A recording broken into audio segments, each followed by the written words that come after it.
Isang dosenang tanong pa sana ako sa dating presidente pero na-high blood yata sila sa akin. So, dalawang huling tanong na lang. Una po. Yes, Mr. Chair. Ganun lang siguro kasi excited lang ako. First time ako naka-appear ng Senate.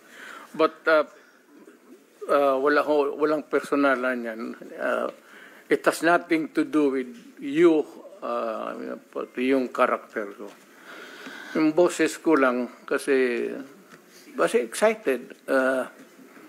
But if we are offended by the demeanor, then mag-change gear ako. I'll try to do it with moderation. Salamat kaayo, Mr. Continue, ma'am. Chair. Continue. Salamat kaayo, Mr. Chair. At saka, hindi, sandali, ma'am.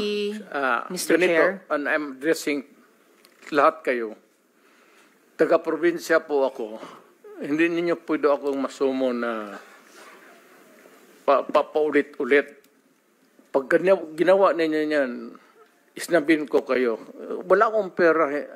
I am not that rich na mag-travel dito sa aeroplano. Mahal yan.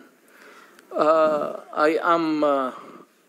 nabubuhay ako sa retirement pay ko.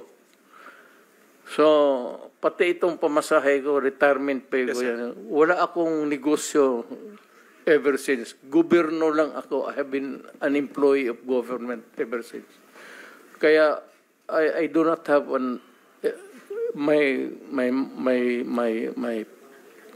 my public life is open to everybody.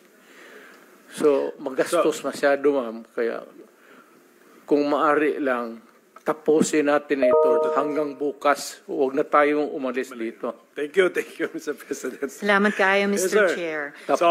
Tapusin talaga natin ito. Tapusin natin ito dito ngayon. Huwag tayong umalis dito hanggang umaga. Umabot man tayo hanggang umaga bukas. Huwag tayong umalis dito, tapusin natin dito. Okay, Mr. President, we are prioritizing the questions directed to you. Sige.